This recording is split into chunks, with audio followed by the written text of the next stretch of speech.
కొన్ని రోజుల వ్యవధిగా ఈ యొక్క డిఎస్సీ అభ్యర్థులు ఏదో ఉన్నారు గ్రూప్ 1 కావచ్చు, గ్రూప్ 3 కావచ్చు, ఇన్ని రోజులు వాళ్ళ యొక్క బాధను ఈ యొక్క ఆర్టికల్ వేదిక బాధను విలపించుకుంటూ ఉంటే ఇప్పటి వరకు కూడా ఈ ప్రభుత్వం కనీసం ఫలించకపోకుండా నిన్న ఒక సభలో రేవంత్ రెడ్డి గారు మాట్లాడుతూ సన్యాసులేమో ఇక్కడ రోడ్ల మీద కూర్చొని ధర్నాలు చేసి అంటున్నాడు కదా, కనీసం టెట్ ఫెయిలింగ్ తెలుసా ఒక వెదవకు?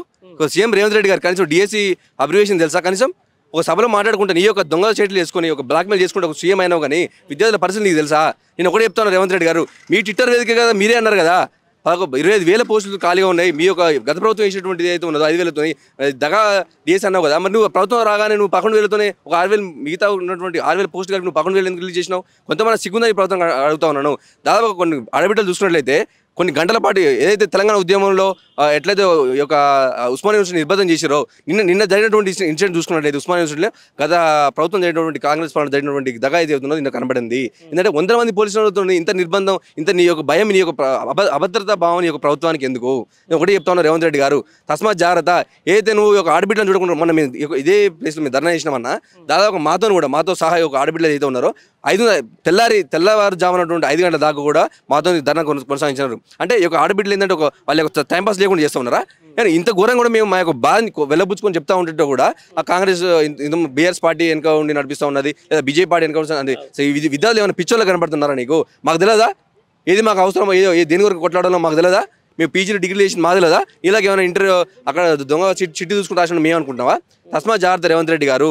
ఏదైతే నువ్వు తప్పకుండా డిఎస్సీ ఏదైతే ఉన్నదో 25,000తో నువ్వు పోస్టులను భర్తీ చేయాలి. అదేవిధంగా డిఎస్సీ ఏదైతే ఉన్నదో 2 నుండి 3 వేల పోస్ట్ పోన్ చేయాలి.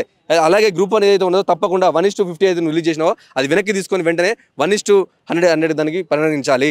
ఇంకో విషయం ఏంటంటే అన్న, రేవంత్ రెడ్డి గారు సభలో మాట్లాడుకుంటా సన్యాసులను మాట్లాడుతున్నాడు. తప్పకుండా చెప్తాను, నువ్వు సన్యాసి అన్నావు కదా రేవంత్ రెడ్డి, ఇదే ఉస్మానియా యూనివర్సిటీ విద్యార్థులు కావచ్చు, తెలంగాణ రాష్ట్రంలో ఉన్నటువంటి నిరుద్యోగులు కావచ్చు, తప్పకుండా వచ్చేటువంటి ఏ ఎన్నికలైనా సరే నీకు బుద్ధి చెప్పవడానికి మేము సిద్ధంగా ఉన్నాము.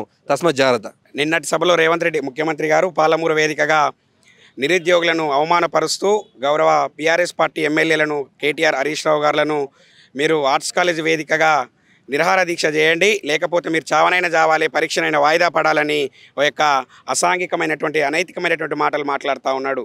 అయ్యా రేవంత్ రెడ్డి గారు, ఉస్మానియా యూనివర్సిటీ వేదిక నుండి ఉస్మానియా యూనివర్సిటీ విద్యార్థిగా మేము చెప్తా ఉన్నాం, ఈ యొక్క హరీష్ రావు గారు, కేటీఆర్ గారు ఇదే ఉస్మానియా ఆర్ట్స్ కాలేజ్ వద్ద నిరాహార దీక్ష చేపిస్తే మీరు తట్టుకునేటువంటి దమ్ము ధైర్యం, వారి నుండి వచ్చేటువంటి జనసందోహాన్ని మీరు తట్టుకునేటువంటి దమ్ము ధైర్యం మీకుందా అని మేము ఉస్మానియా యూనివర్సిటీ నుంచి డిమాండ్ చేస్తూ ఉన్నాం. అలాగే నిరుద్యోగులకు అన్యాయం చేస్తూ డిఎస్సి పట్ల ఒక చిత్తశుద్ధి లేకుండా వారికి వ్యవధి లేకుండా త్వరితగతిన టెట్కు డిఎస్సికి కాలం తేడా లేకుండా వెంటనే నిర్వహించడం వారి యొక్క ప్రవేశ పరీక్షకు అడ్డంకి కలగడం జరుగుతూ ఉంది. రానున్నటువంటి రోజుల్లో మీకు బుద్ధి చెప్పడం ఖాయం. ఇటువంటి వ్యవస్థలను, ఇటువంటి వ్యక్తులను పూనుకొని ఇట్లా చేయడం సరైంది కాదు.